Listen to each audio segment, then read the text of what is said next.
Alright guys, Dominic here for Kit Guru, and if the RTX 5090 really was a 4090 Ti, we called the 5080 a 4080 Ti Super, then I guess that means the 5070 Ti is really a 4070 Ti Super Duper?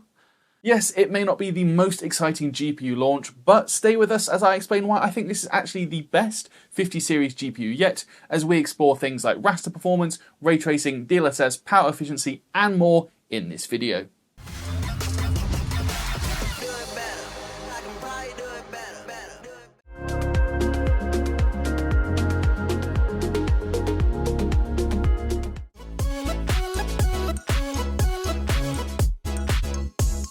Following on then from the RTX 5080 which hit the market at the end of January, today the 50 series rollout continues with the RTX 5070 Ti, and this one launches with a claimed MSRP of £729 or $749 US.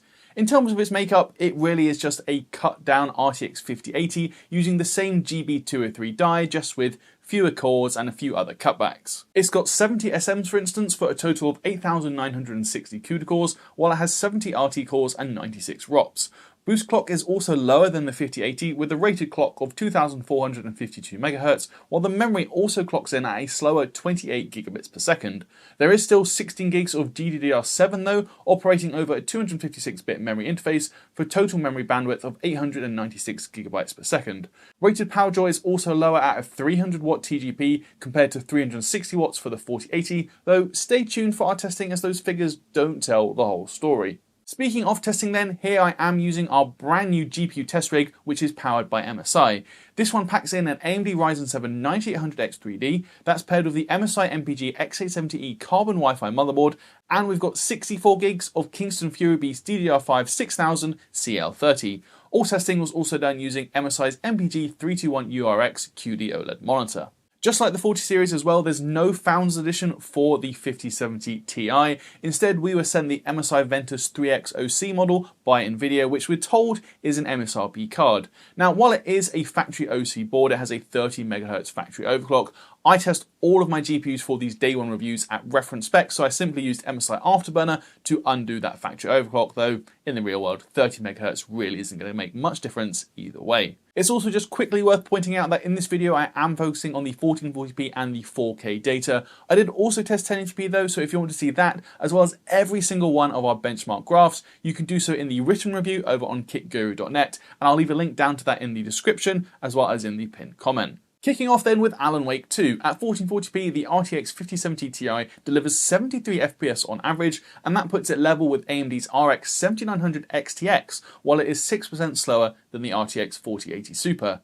At 4K, it manages a respectable 41 FPS in this demanding title, making it 13% faster than the outgoing RTX 4070 Ti Super, while it's now 9% faster than the RX 7900 XT. In Black Myth Wukong, the RTX 5070 Ti looks fairly decent, hitting 53 FPS at 1440p, making it 12% faster than the 4070 Ti Super, while it's 5% faster than AMD's current flagship, the 7900 XTX. 4K is more challenging though, at least without any upscaling, and the 1% lows do drop below 30 FPS, but performance is only 3% behind the 4080 Super, which really isn't bad going considering the price difference. Next up is Cyberpunk 2077, where the 5070 Ti averages a healthy 112 FPS at 1440p, putting it basically level with the 4080 Super, while it's 7% faster than the RX 7900 XT. At 4K, Blackwell GPUs have typically overperformed here, and we do see that again, this time with the 5070 Ti coming in 20% faster than the 4070 Ti Super, which is the largest increase we will see today. As for Final Fantasy XVI, at 1440p the 5070 Ti is once more sandwiched between the 7900 XT and the 4080 Super, delivering performance just below the 60 FPS mark. 4K frame rates do get a little more dicey, hitting 35 FPS, though do remember this is without any upscaling. Even then, that's still level with the 4080 Super, and it marks a 13% uplift over the 4070 Ti Super. Forza Horizon 5 shows very similar performance to both the 7900 XT and the 4080 Super, with the 5070 Ti hovering around the 160 FPS mark at 1440p. It still does very well at 4K too, hitting almost 120 FPS on average, making it just 4% slower than the 4080 Super. It also comes in 10% faster than the 4070 Ti Super. Ghost of Tsushima though is a slightly more disappointing one, as the gains over the 4070 Ti Super are more muted. We're looking at just a 6% uplift at 1440p, making the 5070 Ti 8% slower than the 4080 Super. Those margins remain identical at 4K too, so performance is also just a hair behind the RX 7900 XT. Horizon Forbidden West also shows limited gains over the 4070 Ti Super at 1440p, with just a 7% uplift on show, though the 5070 Ti is at least on par with the AMD 7900 XTX, which is a decent result. 4K is also very playable, hitting 67 FPS on average, and that makes the 5070 Ti 6% slower than the 4080 Super, while it's now 10% faster than the 4070 Ti Super. There is, unfortunately, yet more disappointing improvements over the 4070 Ti Super in The Last of Us Part 1, given we see just a 6% gain at 1440p. Now, that does improve at 4K, this time to a 12% margin, but that's still not enough for the 5070 Ti to overtake AMD's 7900 XT. Things look better in a Plague Tale Requiem though, with the 5070 Ti offering a 12% gain over the 4070 Ti Super even at 1440p, and that makes it 4% faster than AMD's 7900 XTX. Stepping up to 4K also sees the 5070 Ti increase its lead to a 17% margin over the 4070 Ti Super, and it's less than 2 frames behind the RTX 4080 Super, and that is a lot more like it. As for Senua Saga Hellblade 2, here the 5070 Ti delivers 64 FPS at 1440p, and that makes it 8% faster than the 4070 Ti Super and just 4% slower than the 7900 XTX. At 4K it is more or less level with AMD's current flagship, while it's also increased its lead over its predecessor to an 11% margin. Starfield once again sees the 5070 Ti sit in between the outgoing 4070 Ti Super and AMD's 7900 XTX. The Blackwell GPU is 8% faster than the former, but 8% slower than the latter. 4K resolution does also scale slightly better on the new GPU, given it now runs 11% faster than the 4070 Ti Super, but it's still a good 8% slower than the 4080 Super. We're finishing up rasterized performance then with Total War Warhammer 3, where the 5070 Ti delivers 148 FPS at 1440p, putting it on par with the 7900 XT, while it's 7% slower than the 4080 Super. At 4K, that gap is cut to just 5% versus the 4080 Super, while we're looking at a 13% gain over the 4070 Ti Super.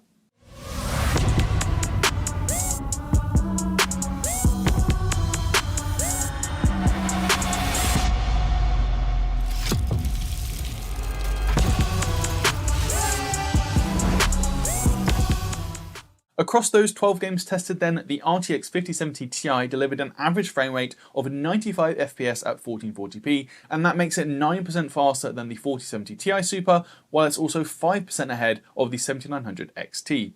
Versus the RTX 4080 Super, it is 6% slower, while it's also 8% behind the 7900 XTX. For those who picked up a mid-range 30 series GPU and are thinking of upgrading, the 5070 Ti delivers a 79% uplift over the 3070 Ti. As we've seen from the other two Blackwell GPUs that have already hit the market, the 5070 Ti does scale best at 4K. This time around it comes in 12% faster than the 4070 Ti Super, while it's now 7% faster than the 7900 XT and just 5% slower than the 4080 Super. The gains over the 3070 Ti also increased to 86%. Now, it's also worth taking a closer look at the uplift over the 4070 Ti Super, which was the last 40 series GPU released in this price bracket. At 1440p, the 5070 Ti is 6 to 13% faster over the 12 games tested. As mentioned, those margins do tend to increase at 4K, this time with gains from 6 to 20% on show, with all but one of the titles tested delivering at least a 10% uplift. The good news for the 5070 Ti in terms of its value is that it's just 15% slower than the 5080, but 25% cheaper when looking at the UK MSRP, so cost per frame is more competitive. It's still not a clear winner when looking at the 4K data, falling just shy of the likes of the 7900 XT and 7900 GRE, but it's a step in the right direction for the 50 series. Now, things do change somewhat when looking at current street pricing. You'll notice a lot of 40 series GPUs are now missing from the chart, or they have inflated pricing as availability has really started to dry up. And I've also excluded the RTX 5090, given it can't even be pre-ordered at the time of writing. Still, the 5070 Ti doesn't look like terrible value. It's not a huge leap forward, but if you can get one at the £729 MSRP, it's clearly better than the RTX 5080. However, I also included an extra data point, a hypothetical position where the 5070 Ti retails for £900. Based on early indicators from Best Buy and Micro Center in the US, this could be a more realistic situation, at least around the initial launch period. Now, it doesn't take a genius to work out that value is significantly worse at the higher price point. At £729, the 5070 Ti would be competitive at the top of the chart, but at £900, it would be no better than the 5080 and even worse than some last-gen parts like the 4070 and 4070 Super. Time to move on to ray tracing though, and just as a reminder here, I only use upscaling in 2 of the games which use path tracing, those being Alan Wake 2 and Black Myth Wukong. Everything else is tested at native resolution, though we do have a section coming up on multi-frame generation later on in the video. Kicking off ray tracing performance then with Alan Wake 2, the top of the chart here is dominated by Nvidia GPUs, and the 5070 Ti slots in between the 4070 Ti Super and the 4080 Super, being 9% slower than the latter at 1440p. It is, however, in a totally different league to the 7900 XTX, which shows just how much of an advantage Nvidia has when it comes to ray tracing performance. 4K gaming is a real stretch though, even when using quality level upscaling, so you'd likely want to enable frame generation or reduce the render resolution even further. Black Myth Wukong is another punishing title when RT is maxed out, with the 5070 Ti averaging 55 FPS at 1440p, though that is very close to the 4080 Super on 57 FPS. At 4K, frame rates drop to just 30 FPS on average, but with 1% lows hitting 27 FPS. Performance is now level with the 4080 Super, however, which is good to see. As for Cyberpunk, at 1440p, the 5070 Ti manages 56 FPS on average, and that gives it a 9% boost over the 4070 Ti Super. At 4K, that margin increases to 14%, while it's 5% slower than the 4080 Super. As expected, the lead over the 7900 XTX is still huge, with a 37% differential on show.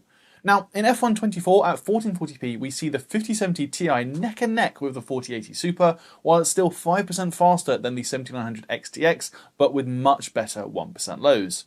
The lead over the 7900 XTX stretches to 13% at 4K too, while the 5070 Ti comes in 17% faster than the 4070 Ti Super. Ratchet Clank is next, and this title shows more disappointing gains over the 4070 Ti Super, given we're looking at just a 5% advantage at 1440p.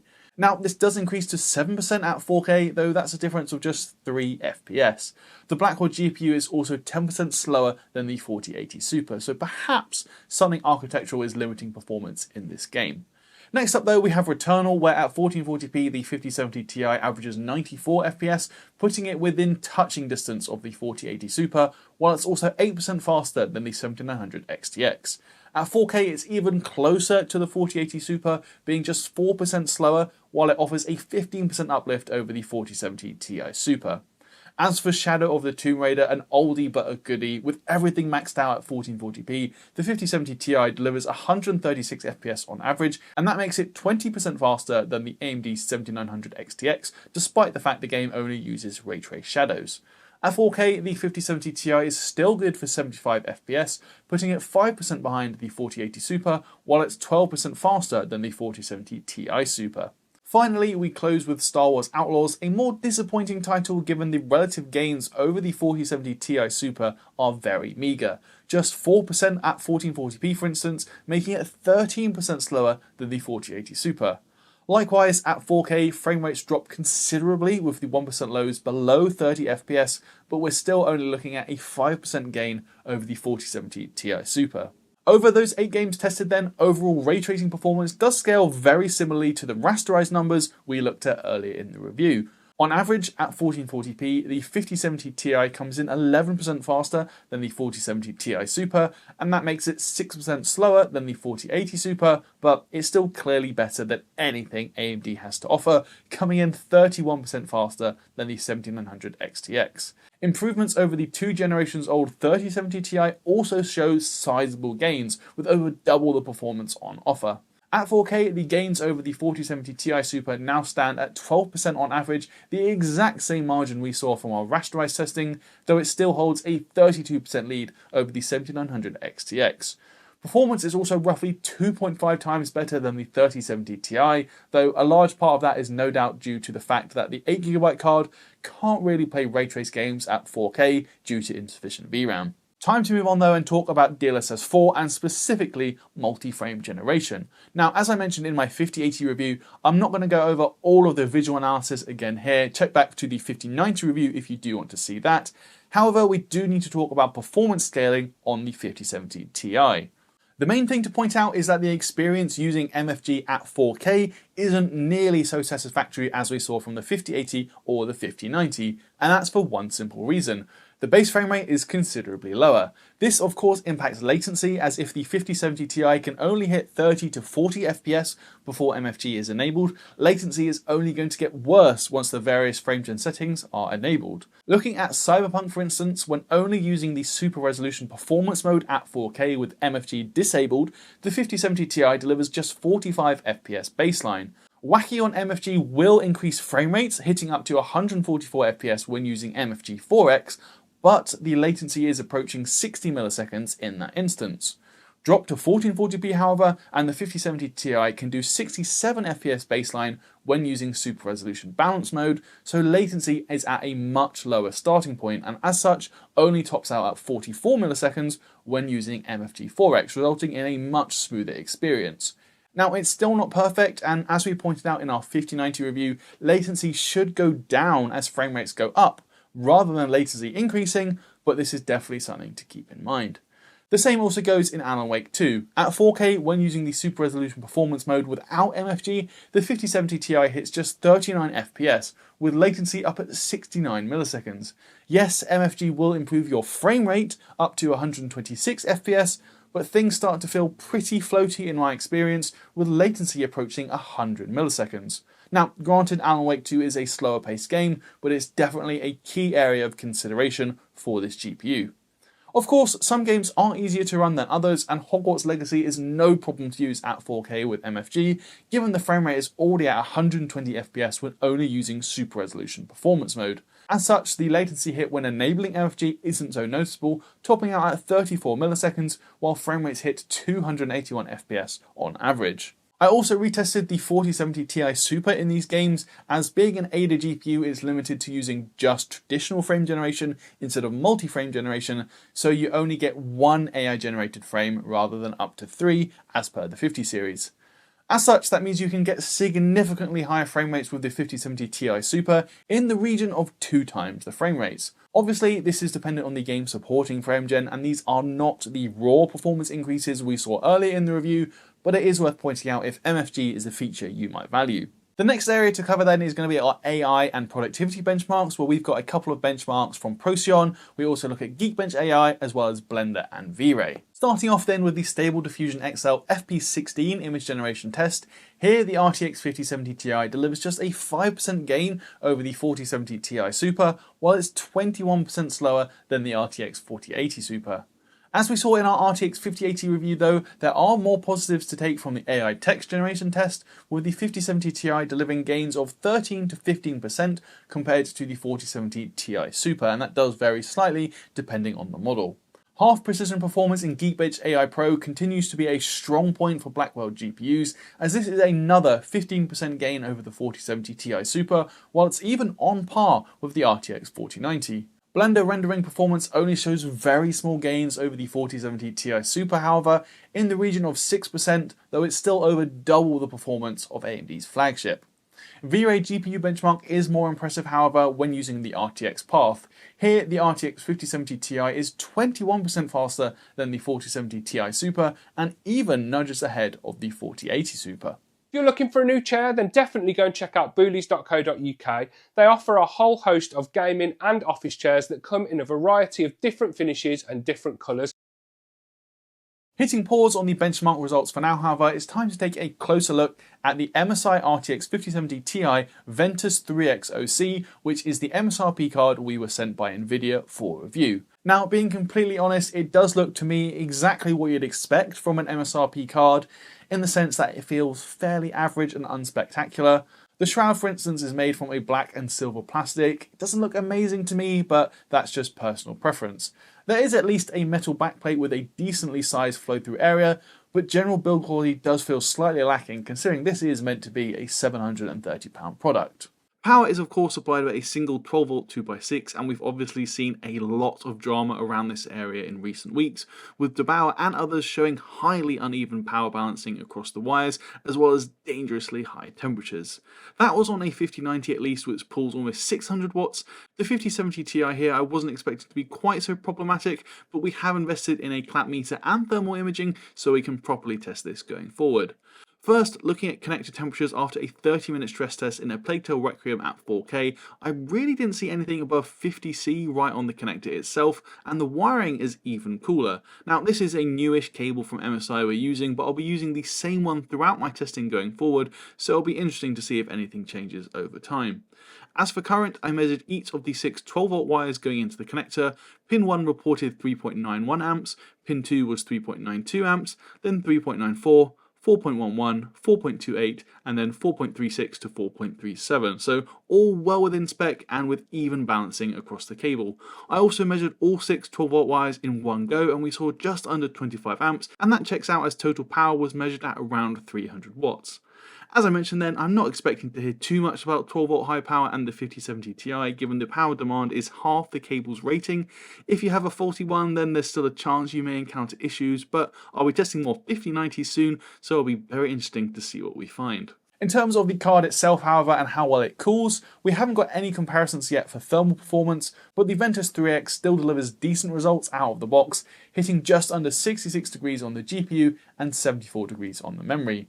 The downside is the Ventus 3X really isn't the quietest card I've ever tested. Under load, the fans actually span up to 58% or 2090 RPM, producing a fair bit of noise, and my sound meter recorded 40 decibels. Now for me, I think there's plenty of scope to set a much more relaxed fan curve as the temperatures are still well within safe limits, but it seems MSI wanted to play things safe by opting for higher noise levels. Power and efficiency, however, is where I think things get really interesting, and the Blackwell GPUs, I have to say, really do not behave in the way I was expecting.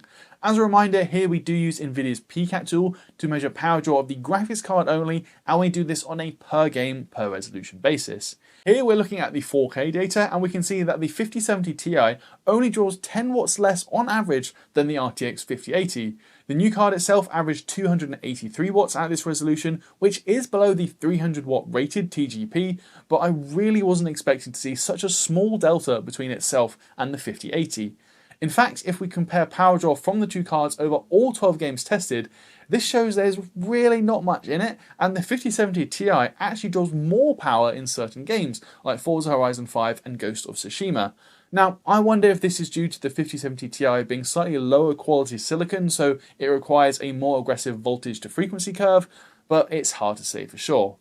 At 1440p as well, power draw is even closer between the 5070 Ti and the 5080, and averaged over the 12 games, there's just a 1 watt difference between them, which really is fascinating stuff. It does, however, have a negative knock-on effect for efficiency, given power draw is so close to the 5080, yet the 5070 Ti is actually 15% slower. At 4K, for instance, the 5070 Ti is only on par with the RTX 5090 and 4070 Super. That means the 5080 remains the most efficient GPU we've tested to date, delivering 15% better performance per watt than the 5070 Ti. Lastly then, considering that the RTX 5080 proved very fruitful for manual overclocking, I was really keen to see how the 5070 Ti would compare. After all, both GPUs are built on the same GB203 die. As it turns out, while the Ventus 3X model does not allow for increased power limit, I was still able to maximize the memory slider while I added 420 MHz to the GPU core, resulting in a real-world frequency of around 3150 MHz. This resulted in big gains in Cyberpunk with a 12% uplift, though the difference was 7% in a Plague Tale Requiem, but that's still respectable. In Hellblade 2, we're looking at a 9% performance uplift, so I really would say that overclocking is well worth doing if you pick up a 5070 Ti. Given we made no power adjustments too, real world power draw was basically the same as stock, so that's a net efficiency gain.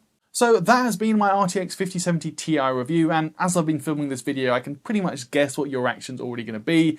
Yeah, it's really just more of the same, and I do think it's hard to argue with that viewpoint. After all, average performance increases are only in the ballpark of 12% over the 4070 Ti Super, while it's 5% slower than the 4080 Super and 7% faster than the RX 7900 XT when testing at 4K. Of course, those sorts of gen-on-gen increases are hardly cause for wild celebration, but I do believe there's more reasons to be positive about the 5070 Ti than there were for the 5080. For one, this new Blackwell GPU is about 15% slower than its bigger brother, yet the MSRP is 25% lower, so that actually makes the 5070 Ti the best value 50 series GPU yet.